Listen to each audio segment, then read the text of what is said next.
네, 안녕하십니까. 신지식인 정인태입니다. 저는 국립한국복지대학교 특임교수를 역임했습니다. 네, 검수완박에 이어 정부완박. 네, 이게 요즘에 떠들썩해요. 네, 그래서 민주당이 국회법을 개정 발의한 거에 대해서 권성동은 검수완박에 이어 정부완박이다 이렇게 얘기를 하고 있고요. 네, 여당 때는 시행령 정치 하더니 민주당 정부 완박 밀어붙이기, 네, 이러한 요즘에 아주 논란이 되고 있죠. 네, 이러한 부분들이 있습니다. 네, 조응천이 시행령 통제, 국회법 발의, 여야 공방이 격화되고 있다 이런 얘기인데요. 이게 이제 국민들 입장에서는 무슨 얘긴가 이렇게 생각이 들 수가 있는데요. 이게 이제 우리나라 법률이 이렇게 되어 있습니다. 이 헌법이 가장 위에 있는 거죠. 네, 그래서 법 체계에 헌법이 가장 큰 효력을 발휘하게 되는 거고요. 그 헌법 밑에 이제 법률, 이제 국회에서 정해져 국회의원들이 또는 조약 이게 이제 다음에 효력을 가지고 있는 거고, 그래서 대통령령이라는 게 있는 거죠. 대통령령. 그래서 대통령령이 이제 시행령을 이렇게 정하게 됩니다. 그래서 이 얘기를 하는 거예요. 그래서 이 대통령령이 만들어지는데 이것을 통제하겠다라는 거죠, 국회에서. 그러니까 이것을 이제 대통령이 지금 현재 윤석열 대통령이 여소야대란 말이죠. 그러니까 국회의원들이 계속 법률을 잡고 있으니까 그 밑에서 시행령 정치를 하겠다라는 거거든요. 시행령을 만들어 가지고 이거를 이제 제재를 가하겠다. 그러니까 이거는 정부 완박이다 이렇게 얘기를 하고 있는 것입니다.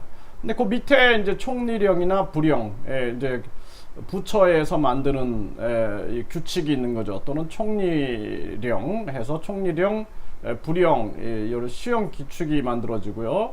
그 밑에 보면 이제 행정 규칙이다 해갖고 훈령, 예고, 고시 이런 거를 이제 또 이렇게 부처에서 만들어 내죠. 그렇기 때문에 또 여기 자치법규, 조례, 규칙 이런 게 이제 있는 거죠. 이게 법 체계입니다. 가장 중요한 것은 헌법을 이길 수가 없는 거죠. 헌법. 네, 헌법이 가장 위에 있는 것이고 법률, 조약, 대통령령, 총리령, 부령, 행정규칙, 훈령, 예고, 고시, 자치법규, 조례, 규칙이 있다 이렇게 보시면 되고요. 그래서 대통령이 이제 시행령을 가지고 법률을 움직일 수가 없는 거예요. 지금 여소야대 상황이기 때문에 법률을 대통령이 영향력을 못 미치니까 그 밑에 있는 대통령령, 시행령을 가지고 이제 정치를 하려고 하는 거죠. 시행령. 그러니까 이것을 통제하겠다 이렇게 지금 나오고 있는 겁니다. 이게 참 그 민주당이 이렇게 하는 거를 보면은 검수완박도 그렇고 또 검얼완박, 검찰의 월급을 또 이 공무원 수준으로 만들겠다. 또 이제 지금 그런 거를 하고 있는데요. 그러니까 이런 것들이 국민들의 논의 없이 이렇게 밀어붙이기를 한단 말이죠. 그러니까 이런 것 때문에 자신들이 욕을 먹는 걸 모르는가, 저는 그렇게 생각을 해보게 되고, 중요한 것은 국민들에게 의견을 물어보고, 또 더 중요한 부분들은 이 국회의원들을 뽑아만 놓으면은 자기 마음대로 하는 거예요.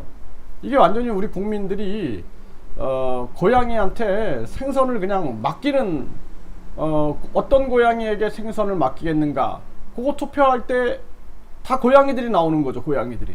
다 고양이들이 나오니까 어쩔 수 없이 우리는 고양이를 찍을 수밖에 없는 거예요. 그 고양이가 생선을 지키겠냐라는 거죠. 그래서 국민들이 선거 날에만 고양이를 뽑는 게 아니라 국민들이 365일 감시할 수 있는 국회의원 국민소환제, 그리고 국회 해산 국민투표제, 국민투표 시민발안제가 꼭 필요하다 이렇게 말씀을 드립니다.